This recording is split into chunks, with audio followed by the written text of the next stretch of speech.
Assalamualaikum warahmatullahi wabarakatuh. Selamat bertemu kembali dengan konten kandang domba saung tani pemirsa. Siang ini saya akan menyampaikan konten yang berhubungan dengan domba yang terjadi saat ini ya, yaitu tentang penyakit ngorok yang biasa menyerang domba. Agak lemes nih pemirsa, saya lagi sedih pokoknya malah leles. Penyakit ngorok ini lebih dikenal dengan sebutan penyakit SE atau singkatan dari bahasa ilmiah gitunya. Bahasa ilmiahnya adalah Septicemia epizootica. Biasa menyerang domba disebabkan oleh bakteri ya. Bakterinya apa?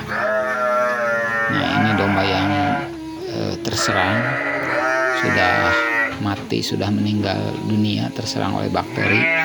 Bakterinya disebut bakteri Pasteurella multisida. Jadi bakteri Pasteurella multisida. Nah, bakteri ini merupakan penyakit ngorok, itu penyakit akut ya. Bakterinya ini menyerangnya secara tiba-tiba.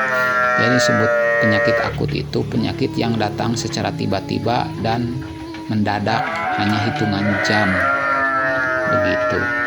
Nah, termasuk penyakit ini. Jadi kemarin kita mandikan, malah saya buat status tuh di WA bahwa memandikan si Danten ini yang bertanduk ini, tetapi keadaan cuaca cedul. Nah, hari ini kemarin dimandikan dan hari ini meninggal dunia.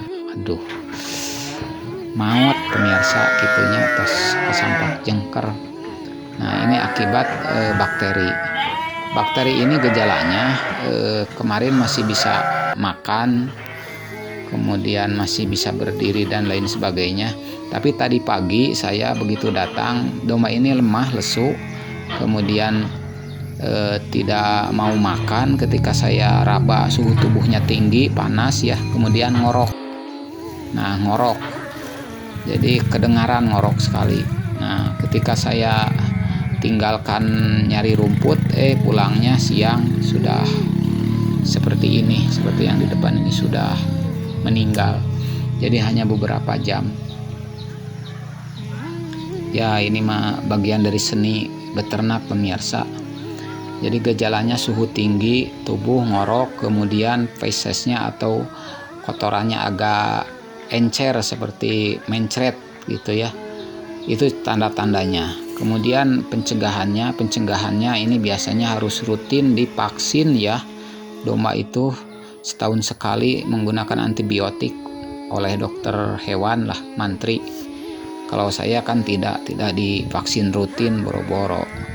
Tapi kematian resiko seperti ini hanya 1-2% dari total pemirsa, tidak semuanya ya. Ini mah sebagai menguji, sengaja dihadirkan hal begini untuk menguji kesabaran kita ya dalam beternak. Dan untuk lebih mengetahui berbagai permasalahan begitu ya. Ya begitu pemirsa, kullu nafsin dha'iqatul maut. Setiap yang bernyawa pasti akan merasakan mati, termasuk kita sebagai peternak yang ngurusnya itu. Tidak tahu kapan kita juga akan mati, dan ini sebagai media pembelajaran bagi kita sebagai peternak. Sore ini kita disambut dengan hujan telah menguburkan yang tadi, yang Danten yang baracak itu ya, belum miliknya. Mudah-mudahan diganti dengan yang lebih baik, amin. Demikian, semoga bermanfaat. Wassalamualaikum warahmatullahi wabarakatuh.